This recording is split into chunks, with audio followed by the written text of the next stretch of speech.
3 to 4 years, you might run across somebody that your mind might have dealt with, like, years back, because it was just a situationship. You know what I mean? Right. It's like You those won't type of see them things on happen. pictures with each other or nothing, and you run into, you find out that they know each other. They might not even be friends, they just know each other. Right. And that can be a deal breaker. Sometimes it be people that know each other, sometimes it don't. I mean, so you think it's cheating?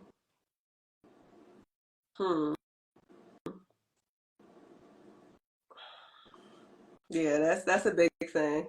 What about the finances? Do you think financial Yeah, issues? like that too. I mean, I feel like financial difficulties, you know what I mean, that can tear a relationship apart. Because I mean, nobody wants to struggle. Everybody wants to feel like they're on the same page with their partner. If you're not on the same page with your partner, that definitely drive the person away. But do you think more people in the DMV are struggling, or do you think more people are successful overall? Mm, If you I had to mean, say, like, even when I mean, it depends, because like the cost of living here isn't cheap. You know what I mean? So right. it's like it's already like pricey, like to live here. So a lot of times I feel like if what I meant by being on the same page, like if one person in the relationship isn't like living way outside of their means, then you guys can actually grow and start to move forward together, versus it being a thing where it's like only one person wants to succeed, but then the other person wants to, you know what I mean, kind of backtrack and keep the relationship held from, you know what I mean, true growth. Like, and I'm not saying that money is like necessarily true growth, you know what I mean? Because you still need to be growing with a person emotionally, spiritually. Those type of things matter as well. But I feel like at the same time, like financially, like it's hard to see a future with a person if you guys can't, you know what I'm saying, basically make money together. All right, so you think that couples should ultimately try to find some type of like-mindedness when it comes to what they do? Yeah, most definitely. What do you think is the recipe to a successful relationship altogether? Two people basically saying eye to eye. Mm-hmm. Having a good chemistry when it comes to, sexual energy towards each other, just intellect towards each other. Just all of these things have to be like aligned to some degree. At least it has to be like if you had 5 key things, that your partner has to at least have 3 of those 5. You know what I mean? Like it has to flow well. Like it can't be where it's like you have this, like you want this, and then the other person doesn't want Right. that at all. You know? Mm-hmm. Do you think drugs play a big part in the reason why people can't stay focused? I do feel like to some degree, yeah, drugs definitely could play a part, because you gotta think like if you're in a relationship and like you're trying to save money, and then both of you are just smoking your like finances away like with weed and stuff. You know what I mean? How are you really gonna get ahead if you're just spending a Or if bunch of money? somebody's getting locked Yeah, or up all the time? that too. I think that's a big issue too, is like a lot of men get locked up because they're selling dope or doing other illegal shit. And I mean, we that's a need. big breaker in like a lot of relationships. I mean, we do need, what I'm saying, more of our men in the households, though. You know what I'm saying? I do feel like it is too many mothers, like, raising up single homes. You know what I mean? And then it's leaving the children without a strong fatherly figure in the household to keep everything straight. And even sometimes when the father is in the household, he's so concerned about what's going on outside of, you know what I'm saying, those doors, that he's not even really focused on the core of the household. Like, you know what I mean? Like, your family. Like, Right, anything that's going on in the streets, like, yeah, that's cool and fine and dandy, but at the end of the day, your family is number one. right. I think also on the women's side, um, there's issues too, emotional issues, mental issues. I think a lot of a big problem is also mental issues. A lot of people that I know have mental issues, like legit mental issues. And if you already start out growing up in a broken home, then you're already trying to fill in a void, which becomes the first issue. Um, and then if the area is filled with people that aren't serious, then when you finally do get somebody serious, there's like this either disconnect or there's like a desperosity and or a paranoia or like you're insecure Do or you something feel like like people need to date more outside of their comfort zones, or do you feel like it's more? Oh, okay, explain. all right, so I feel like people one I my best relationships were with guys that were out of state, that weren't from the DMV. Okay, um I think that personally, my personal opinion about the DMV is it's a great place to party, great place to have a government job.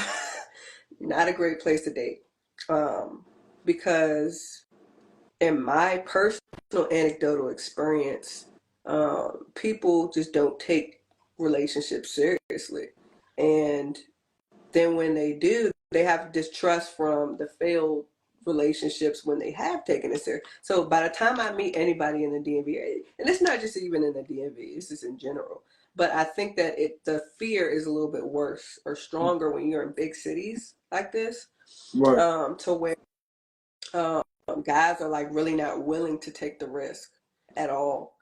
And I think that men outside of the city, any big city like New Jersey, New York, Chicago, DMV, You feel like big they're more cities, committed. I feel like, yeah, men that are outside, don't get me wrong, men in the country, they still run games.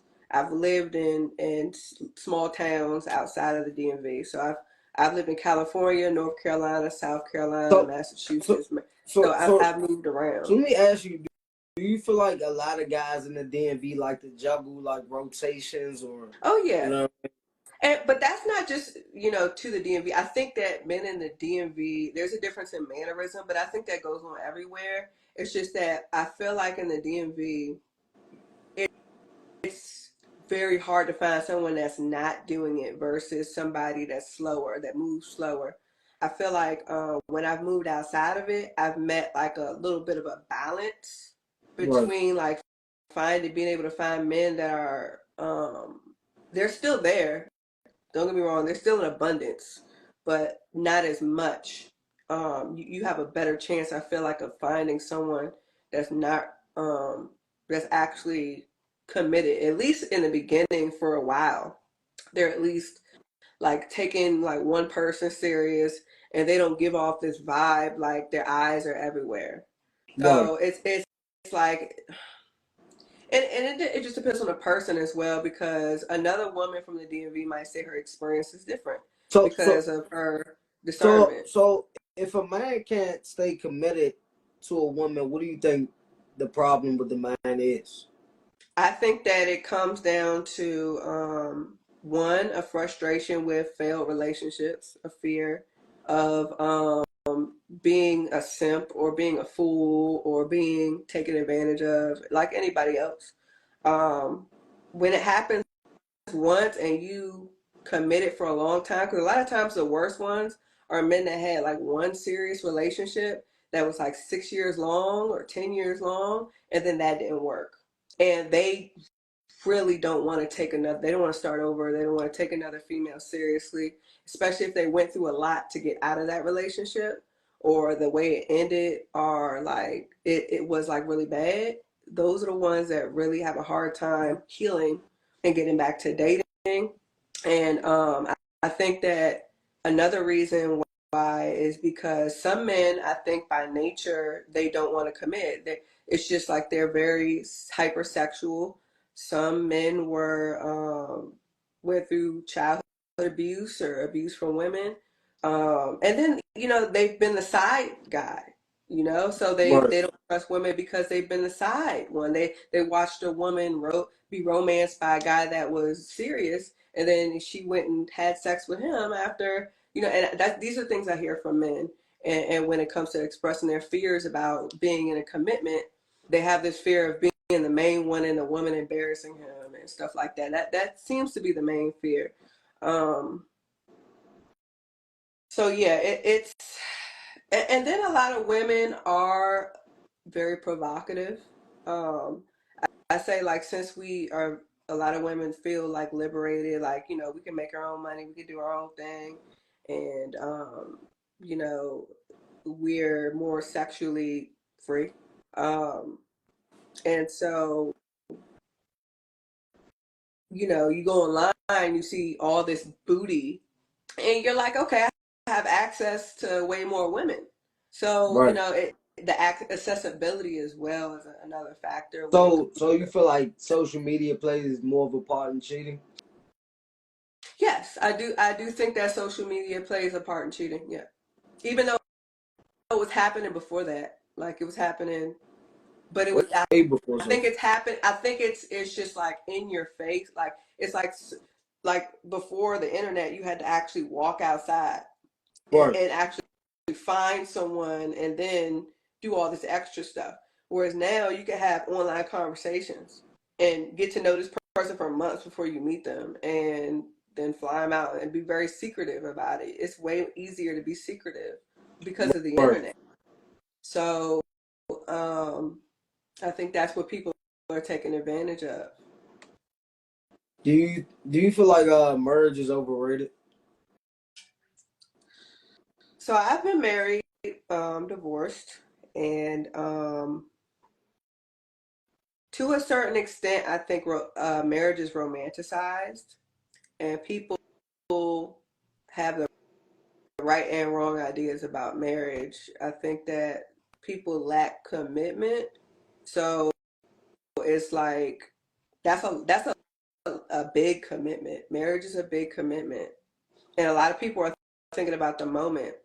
And Do you, do you huh? feel like a lot of people like get married like for financial like Oh yeah. stability?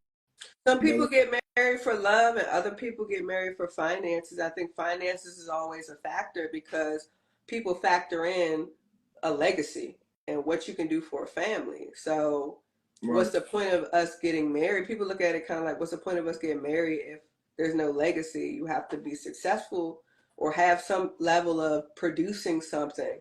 Because the whole point, in my opinion, I would say a productive marriage, it can have to do with love, but then on another note, I don't know, it has to be some type of cohesion because I have family members that are married and they don't work together and it's a successful marriage. But then when I look at a man and a woman, like the best type of marriage I would think would be a marriage where both parents are if it were I like the marriages like where like the wife and the husband work together and they have a legacy that they've created because the man produces something, the woman produces something, they bring it together and they can teach their children.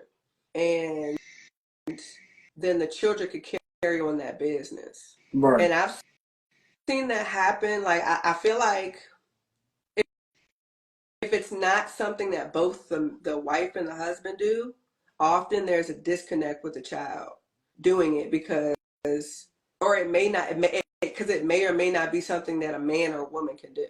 Like, Right. for example, like if your parents own a salon, right? Now, the wife is the one that would do the hair and do da and the husband would be somebody that maybe does the accounting, right? But he's not necessarily if he was like working a government job or like working a corporate job and he retired with that and then you have a wife doing you might both be able to run the business but there might not necessarily if you got sons there's nothing really in the salon profession that you're Right. really usually going to teach a son unless he wants to do hair so or fashion or something like that or something with digital design like if it depends on what like, I guess you could say that there's stuff that it depends on the child but and then there's another side of marriage that I feel like what happens with the children is that what I'm seeing is you'll have a generation that's successful with marriage, and then the generation beneath it is spoiled, and they haven't seen the struggle, and they haven't seen certain stuff, so they end up falling off a little bit. And they even might be successful, but sometimes they'll not really be responsible. It depends. But and sometimes they just won't know the craft of, Do, really the ins and do you outs. feel like I don't know. do you feel like you have to have a good relationship with your partner's parents? Not necessarily, but it's ideal. I think that it's ideal that you try to have a positive relationship with the parents, because you're ultimately marrying a family. You don't have to get along, but typically family plays a big part. I think I read somewhere in a data, like in some research, that like a big reason for divorces is no family support. I But could that people feel more obligated when people are like more family oriented. They feel more a sense of responsibility, and a sense of responsibility brings a commitment. So if there's no responsibility to anyone in the family, then there's usually like okay, I can leave you, and there's not much at stake, or there's no, there's no connection that really keeps us like really that tight. Because I don't, do you if I don't care about your mom, your sister, it's easy for me to just break up with you. But if I'm close right to your mom and your sister, I might be right thinking more about like, okay, let me see what I lose when I'm losing this commitment. I have a whole family behind. I'm not getting along with him, but like when there's a family there, you can ask the mother or the sisters for advice about, your husband and whatnot. Hey, what do I need to do to improve? Because they know him more than anything sometimes. right? So would you feel like if a woman's family doesn't like the man, then 9 times out of 10 that's not gonna work, right? It depends. So typically, when your family doesn't like someone, sometimes it's for a good reason, sometimes it's personal. Like if the family is saying they don't like the individual at the beginning of a relationship, and sometimes it's based on what you tell them, what you share with them. Like if I'm only sharing with my aunts the stuff that you do that I don't like, yeah, they're gonna have a negative Right, impression about you. Now, if they meet you and they get their own impression of you and they still don't like you, then that might really be a red flag. But right. if it's based on everything I'm saying and they haven't really gotten a chance to really get to know you personally, then I don't know. It could be bias. So I think that it just depends on, it's a case by case kind of thing. And I think that typically when a family doesn't like an individual, is because you already kind of giving them the red flags when you're telling them about the individual, or when they meet them, they see the red flags. Typically, your family has your best interest at heart. So Okay. Do you feel like mental health plays a part in relationships nowadays? um, yes, it does. It plays a big part in relationships. Mental health is how you think, how you connect, your decision making. So yeah, I think that if somebody has um, bipolar disorder, schizophrenia, um, depression, anxiety, ADHD, yeah, that's going to play a role in communication. Facts. Do you think it's okay for a man to cry in a relationship? Hold on 1 second. Yeah. Yeah, just wanted to check in because it is actually starting to get Okay. All right. roads are gonna freeze up. All right. So, what was the question again? Can you ask me again? Do you feel like it's okay for a man to cry in a relationship? Yes, but you got to be very careful with the woman that you're being vulnerable with, because um, there are women out there that will hold it over your head. You just have to kind of know what type of person you're dealing with. I think you should kind of test the temperature, like with some. You kind of have to pay attention early on whenever you have an argument with a woman. Um, See how if she hold, like if she's like, oh yeah, that's why you da da da, she's bringing up old shit, or something else you did. If she's doing that, then that's what you're gonna get. So pay attention to that kind of stuff in the beginning. Um, and I think that, I think it's okay to cry. I think that, but I will be honest with you, there's a certain extent of expression that will naturally, if I feel like you're crying way more than me, it might kind of like cause a chemical reaction in my brain to Right. be like, okay, well, he's too sensitive. I don't really want to, I feel like, I'm the masculine one because when it comes to problems, I'm not crying, but he's crying and he's supposed to be the man. So it will kind of make women not necessarily off the bat. Like if it's something like family, then yeah, like that's family. If you going through a death, that makes sense. But if you're whining about like just I guess like like general things, just complaining all the time, and I'm not complaining, then there's an issue, and it's not even just a gender thing. I would think the other way around. You get annoyed if I'm whining a lot too, or crying too much. So I'm gonna say that. What's your biggest turn off?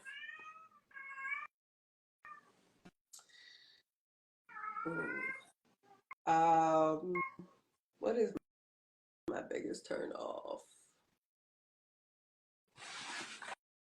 Off the top of my head,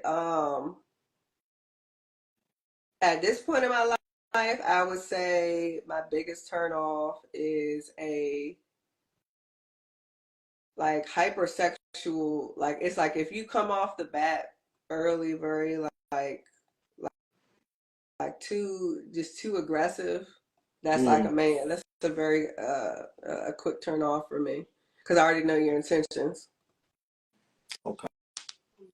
So, what do people tell you your most attractive body part is? My eyes. Your eyes. Yeah.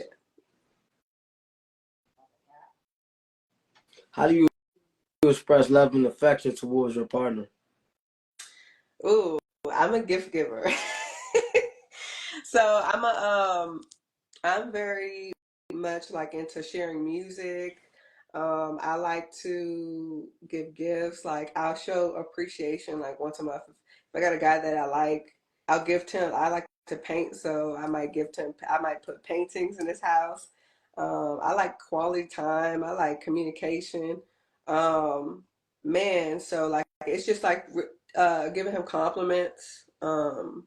Like I'm very like if I don't know, I like to be positive, like encourage. My main thing though is that I'll when I really like a guy, I'll find out what he likes to do and I try to see if I can fit some like what's the word I'm looking for? If I can like be help him be productive. Like and I do that in general, but if I really like a guy, I'm really into what he does. And Like I basically like him. encouraging your partner, You right? said Like, what?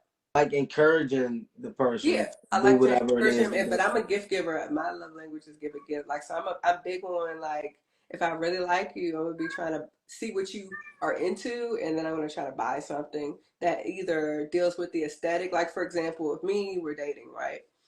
And I see that you do a podcast, like we're talking on now. I might try to buy you something like a logo in your background that's like does something with the aesthetic, or I might try to buy something that I feel like is going to help the production of your podcast. So whatever you're doing, I'm trying to like accentuate that. Um, One thing I do want to work on is my financial literacy because I feel like it benefits. I'll find out I like a guy, and then I don't know. Sometimes I won't know the stuff that he values as like a love language. Sometimes isn't stuff that I'm not knowledgeable about. So that becomes a challenge sometimes when you like somebody. You ever had somebody you like and like what they were interested in and what their passion was, you weren't knowledgeable on. So you wanted to help, but didn't really know. I mean, but it's like if a person is a mystery, or you know what I mean, they're not really telling you what they're into. How do you know what to build on if you don't know where to start? Yeah, that's true. Sometimes people are secretive, and a lot of men are very secretive about that. But then sometimes it's like they'll give you a hint, but it'll be something that you're not interested in. And like it takes you a while to really kind of wrap your mind around what that comes with and what the knowledge is. So, like, for like example, like let's like say, prime example, my bad. Like say you're like in a relationship with an athlete, you know what I mean? Like a girl that may play flag football, or maybe a mhm, chick that runs track, or you know, plays basketball or something like that. And then you're trying to like encourage her to go back after whatever she once had in her high school glory days, or mhm. you know what I mean, whatever else. Like, yeah, you know, you can go play